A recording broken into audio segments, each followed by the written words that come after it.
ny toy ivaka ny fahamarinana sy ny fikambanan'ny mpiara mamaky ny baiboly ary ny fikambanana mampiely baiboly eto Madagasikara dia faly manolotra anao ity fandaharana ity. Fantatrao va fa mamatonalina izao? Andro fahatelo.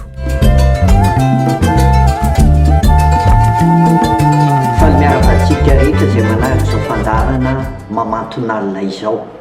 Fandaharana izay atolotra antsika ho fitaizam-panahy fampieritrretana fa indrindra ihany koa fandraisana fanapahan-kevitra manoloana ny zava-misy eo amin'ny fiainana andavanandro, amin'ny zavatra atrehiny, amin'ny fanambo misy.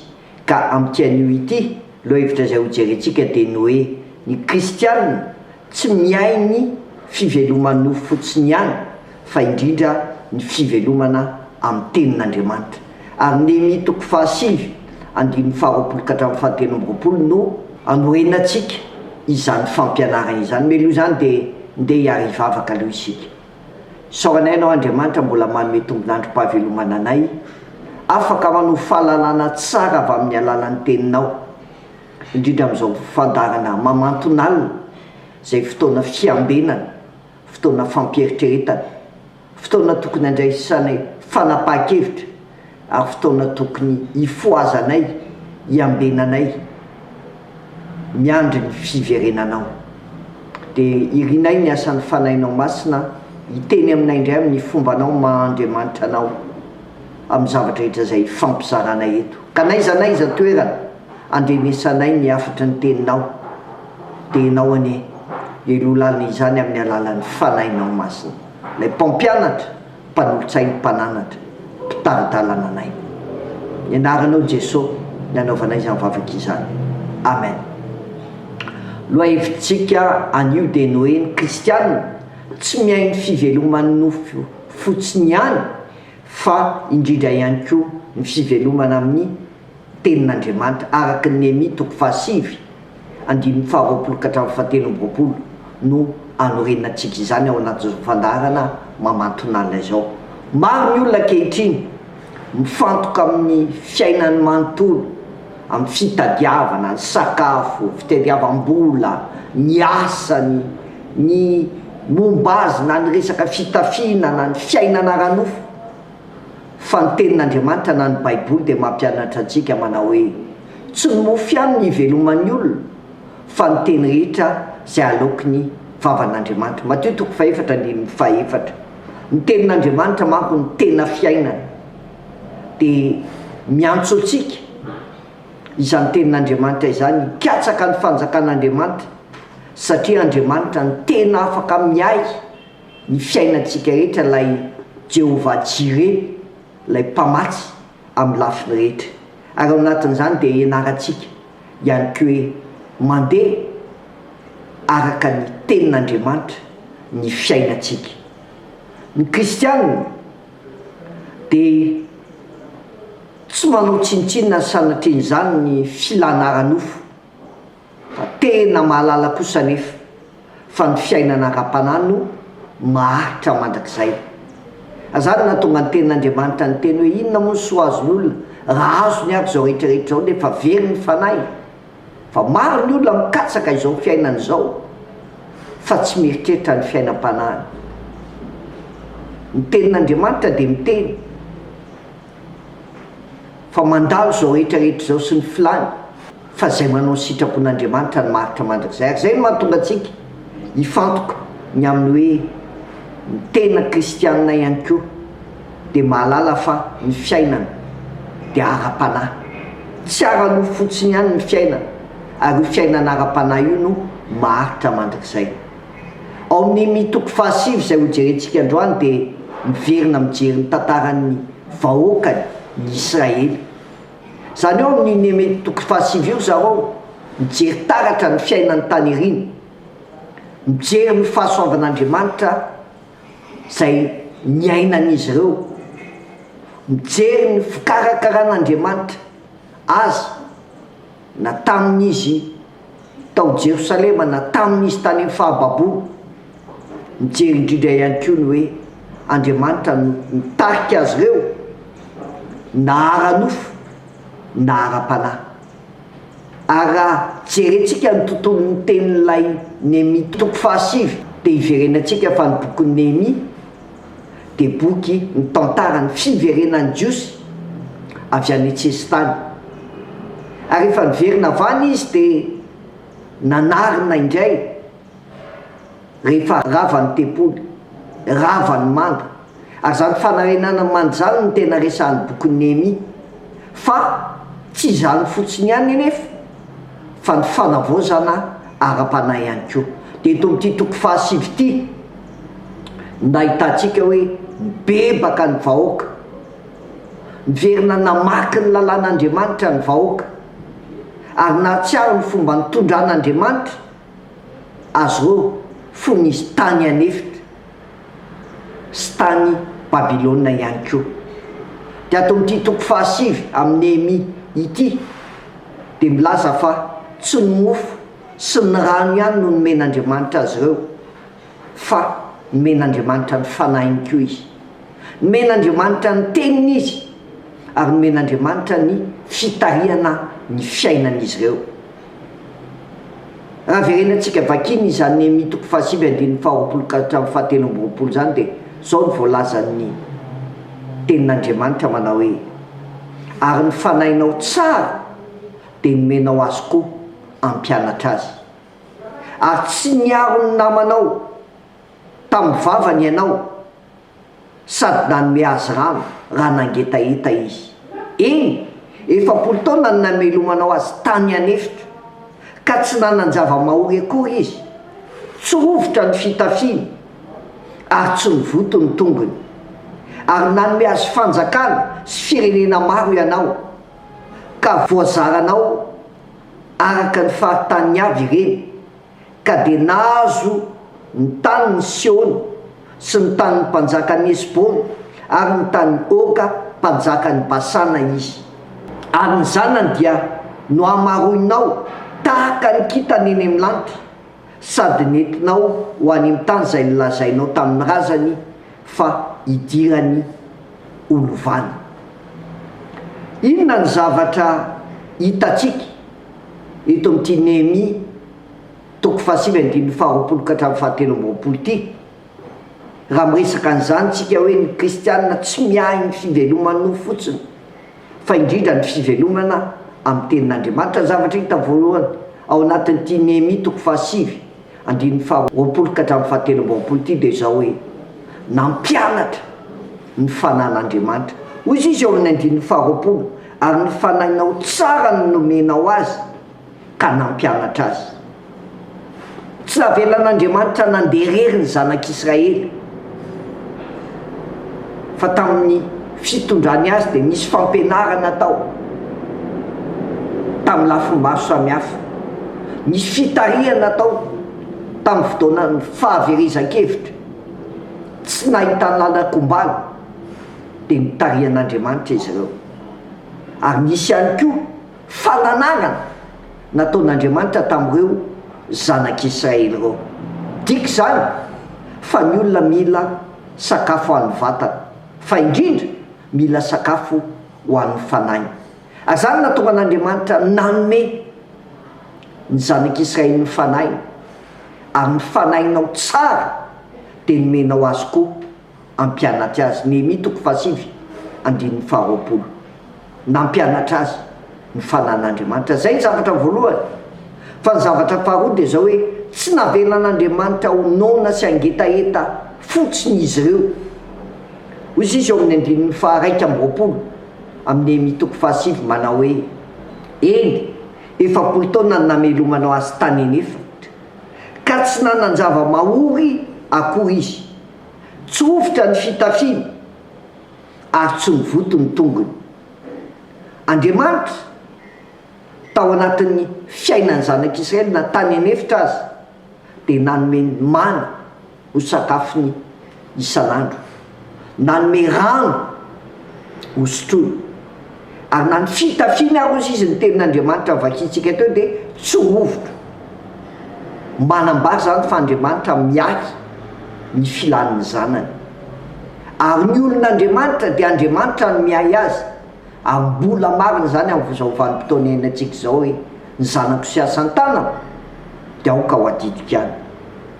Ary zany mila tadiditsika ny tanjo tsy hoe mampahazo aina aranofo atsika fotsiny no aompon'Andriamanitra fa mitondra atsika amin'ny fiainana miaraka aminy. Dia zany ny zavatra tsapany ireto vahoakan'Israely reto. Fa ny zavatra azotsika sotonina koa anatin'ity Noemi 7 andininy 20 ka hatramin'ny 17 ty akoatrany hoe nampianatra azy ny fanan'Andriamanitra tsy nahavelany noana ireo dia zao mitombo sy mitahin'Andriamanitra izy ireo. Ozy izy andininy 17 sy ny 18 manao hoe ary ny zanany dia no hamaroinao ho tahaka ny kitana eny amin'ny lanitra. Dia niditra ny zanany ka nandova ny tany dia nampetrehinao teo anoloany ny Kananita tompon'ny tany. Inona ny dikan'izany? Nomen'Andriamanitra tany ny zanak'Israely, nomen'Andriamanitra fandresena ny zanak'Israely, ary nomen'Andriamanitra taranaka maro ny zanak'Israely. Azany foana io, rehefa manaiky anaraka an'Andriamanitra isika, tsy ny ara-panahy ihany no karakaraina na mitahin'Andriamanitra fa ny tena fiainana manontolo mihitsy no ho karakarain'Andriamanitra. Hitantsika taratra teo amin'ny fiainany zanak'Israely zany. Ka raha ity Noemi 7 andininy 20 ka hatramin'ny 17 ty dia ahitantsika zany hoe nampianatra azy ireo ny fanan'Andriamanitra, tsy navela nonoana izy ireo ary mitombo sy mitahin'Andriamanitra izy ireo. Inona ary no azontsika sotomina amin'ity Noemi 7 andininy 20 ka hatramin'ny 17 ty raha miresaka zany tsika hoe ny kristianina tsy miainy fivelomany no fotsiny ihany fa indrindra ny fivelomana amin'ny tenin'Andriamanitra ihany koa. Inona ny azontsika sotonina? Voalohany indrindra dia zao, ny olana lehibe ankehitriny dia maro ny kristianina manahy amin'ny resaka arabola, manahy amin'ny resaka asa, manahy amin'ny zavatra hohanina, fa ny mampalahelo tsy mba manahy ny fifandraisana amin'Andriamanitra ny olona. Ohatrany tsy otitra sy mampanolina ny olona izany atao hoe fifandraisana amin'Andriamanitra izany. Fa ny zavatra faharoa azontsika sotonina koa amin'ity dia zao, ny tenin'Andriamanitra nefa no tena fiainana. Jesosy nilaza hoe katsao aloha ny fanjakan'Andriamanitra sy ny fahamarinana dia hanampy anareo zany zavatra rehetra zany. Aza manano hoaninareo, aza manano hotafianareo, fa zany rehetrarehetra zany dia katsahany zay misy afantatra kanefa omeniny zanany zany na dia matory azy. Rehefa ny tenin'Andriamanitra no ataontsika fiainana, rehefa ny tenin'Andriamanitra ny sakafontsika dia mahazo hery isika manoloana ny fiainana lalovantsika ankehitriny. Mahazo fahendrena isika amin'ny fitondratena sy ny fanapahan-kevitra zay tsy maintsy raisitsika eo amin'ny andavanandrom-piainantsika. Mahazo fitariana isika manoloana ny zavatra manahirana, manjavozavo misy eo amin'ny fiainana ankehitriny, ary mahazo fiadanana isika ao anatin'izao tontolo feno korotana, feno adi-tsaina, feno zavatra tsy takatra ny sainao zao. Ny tenin'Andriamanitra ny tena fiainana. Dadray mety ao an-trano isika manana ny zavadrehetra, feno sakafo ny frigo, na ny hosotroana, na ny hohanina, fa mety ny frigo anao feno sakafo fa ny fiainam-panahinao, ny fiainanao foana ny sakafo ara-panahy. Azany mahatonga anao reraka eo amin'ny fiainana, zany mahatonga anao manao adaladala eo amin'ny fiainana, zany mahatonga anao tapidalakale eo amin'ny fiainana, zany mahatonga anao tsy manam-piadanana eo amin'ny fiainana rehefa tsy menao lanja ny sakafo ara-panahy. Fa ny zavatra fahatelo ihany koa azontsika sotonina amin'ity Noemi 7 20 ka hatramin'ny 17 ty dia ny hoe ny fanahy masina no mampianatra atsika. indrindra manko ny mihinana hoe ary ny fanainao tsara dia nomenao azy koa ampianatra azy. Ny fanainao tsara dia nomenao azy koa ampianatra azy. Ary amin'izao vanim-potoana iainantsika ankehitriny izao koa, ny fanahy masina dia mampatsiaho ny teny. Lay fanahy masina manintsy, lay fanahy masina mitariky dalana, lay fanahy masina mampahery, lay fanahy masina manolo-tsaina. Tena mbola manaiky ampianarin'ny fanahy masina vetsika, fa ny tompony teny andeha dia fanahyko aty aminareo, ary izy no ampianatra anareo ny zavatra rehetra ao anatin'izany. Ny kristianina tsy mamaky baiboly dia mora kivy eo ny fiainana. Mora kivy rehefa tsy fantany teny fampahirezana avy ao amin'ny baiboly. Mora risy ny tahotra rehefa tsy manana ny tenin'Andriamanitra ho fampahirezana sy fiarovana azy. Mora voafitaka izao tontolo izao rehefa tsy voahomana amin'ny tenin'Andriamanitra, tsy mahalala ny sitrapon'Andriamanitra. Fa mazava ny lazainy ohabola toko 4 andin'ny 20 ka hatramin'ny 20 manao hoe anaka tandremo ny teniko, atongilany ny sofinao iain'ny filazako, azavele ialy eo masonao izy fa raiky atao-ponao, fa aina ho an'ny mahazo azy izy ary fahasalamana ny ho an'ny nofiny rehetra. Ahoana ary no ampiaratsika izany mitoko 5 andin'ny 20 ka hatramin'ny 27 zany, raha ohatra hoe inona ny sotonitsika tao ny olana ankehitriny, dia maro tsika kristianina no manahy resa-bola, manahy resak'asa, manahy resaka zavatra hoanina, fa tsy manahy ny fifandraisantsika amin'Andriamanitra. Inona ny azontsika sotonina? Ny tenin'Andriamanitra ny tena fiainana. Inona ny azontsika sotonina? Ny fanahy masina no mampiatra atsika. Fa inona no azontsika ampiarina ao amin'izany mitoko 5 ka hatramin'ny 27? Raha miresaka ilay loha hevintsika hoe ny kristianina tsy miainy fivelomana no fotsiny, fa indrindra ny fivelomana amin'ny tenin'Andriamanitra. Voalohany dia zao fampiara dia zao meo lanja ny sakafo ara-panahy isan'andro. Tahaka ny fihinanana ny sakafo isan'andro, mila mamaky baiboly isan'andro isika. Tena sakafo mahavelona io. Mila manana fiainam-bavaka tsika, fa tsy sanatrian'izany fomba-bavaka. Ary mila miaino ny tenin'Andriamanitra tsika amin'ny alalan'ny fampianarana, toriteny, radio, ara-pilazantsara mitaizatsika ireny. Fa ny fanontaniana apetrako aminao dia zao: inona no bebe kokoa amin'ny fiainanao? Ny fikarakaranao ny vatanao ve sa ny fikarakaranao ny fanahinao? Fa betsaka no mandany fotoana amin'ny fikarakarana ny vatana, manao fanatanjahantena, mihinana sakafo ara-pahasalamana, mikarakara vatana, mikarakara ny fisehoany ety ivelany amin'ny fitafy, amin'ny zavatra rehetra. Fa manahoana ny fikarakaranao ny fanahinao? Amin'ny famakiana baiboly, amin'ny fiainam-bavaka, amin'ny fanompona an'Andriamanitra, amin'ny fanehoana fitiavana ny hafa, amin'ny fahatokiana ilay fanekem-pihevana nataon'Andriamanitra taminao. Fa ny fampiarana azy tsika atao voalohany indrindra dia zao hoe meo lanja ny sakafo ara-panahy. Ary ny faharoa, aza matahotra loatra ny rahampitso. Azany mambara ny tompo, aza manany ampitso, fa ampiny andro ny zavatra miseho ao aminy.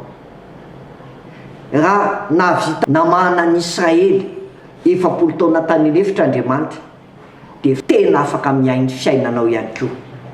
Tsy midika zany hoe tsy asa idonana apona, fa atao lohalarana no Andriamanitra ny filana ara-nofo. Ataovy lohalarana eo amin'ny fiainantsika Andriamanitra, fa tsy ny fitadiavana sy ny filana ara-nofo ihany. Fampiarana fahatelo ihany koa dia zao: aoka ho mpankatony teny isika, fa tsy mpiaino ihany. Ny tanjo ny tenin'Andriamanitra tsy hanome antsika fahalalana fotsiny fa ny anova ny fiainantsika. Ary isako ny mandray tenin'Andriamanitra ianao, ny sarobidy tsy hoe ianao mandray antsoratra, ianao mahatady tenin'Andriamanitra, fa ny sarobidy dia zao: inona ny fanovana metin'izany tenin'Andriamanitra zany teo amin'ny fiainao.